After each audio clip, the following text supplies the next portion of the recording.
Psalm 113, God's Majesty and Mercy. Psalm 113 is a hymn of praise that exalts both the majesty and mercy of God, highlighting the divine paradox of a God who is infinitely exalted yet intimately involved in the lives of the lowly. It opens with a powerful call to worship. Praise the Lord. Praise, O servants of the Lord, praise the name of the Lord. This threefold repetition emphasizes the importance and urgency of praising God. The psalmist calls upon God's people, his servants, to continually lift up his name. This praise is not limited by time or geography, it is to be offered from this time forth and forevermore, and from the rising of the sun to its going down. Such language communicates the idea that God's name is worthy of global and unceasing adoration. As the psalm progresses, it shifts from the call to worship to a contemplation of who God is. The Lord is described as being high above all nations and having a glory that surpasses even the heavens. This reflects the transcendence of God, his utter superiority over all earthly powers and even the celestial realms. The psalmist then asks a rhetorical question: who is like the Lord our God? The answer, though unspoken, is clear: there is no one like him. He is utterly unique in his majesty. Yet the greatness of God is not revealed only in his exaltation but also in his condescension. Though he dwells on high, he humbles himself to look upon the things in heaven and on earth. This image is deeply moving. The God who is beyond comprehension chooses to engage with his creation, not from a distance, but with personal attention and care. This act of humbling himself is not weakness but an expression of divine love and mercy. The psalm then turns to specific examples of God's compassionate involvement in human affairs. He raises the poor out of the dust and lifts the needy out of the ash heap.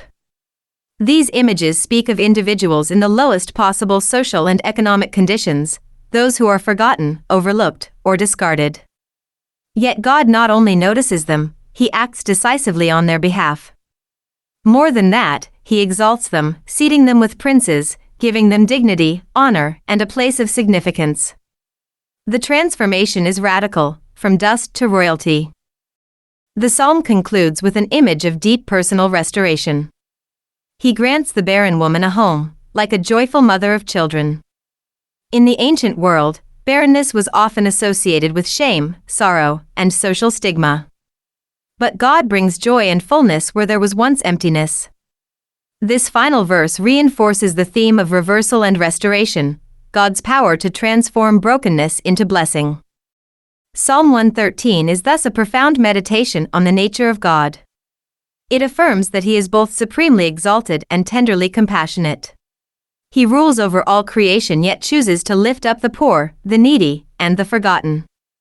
The psalm invites us not only to admire God's greatness but also to marvel at his grace.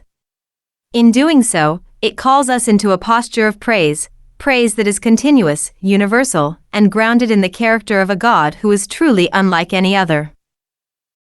Psalm 113. Praise the Lord. Praise, O servants of the Lord, praise the name of the Lord. Blessed be the name of the Lord from this time forth and forevermore. From the rising of the sun to its going down, the Lord's name is to be praised.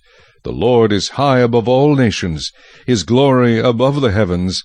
Who is like the Lord our God, who dwells on high, who humbles himself to behold the things that are in the heavens and in the earth?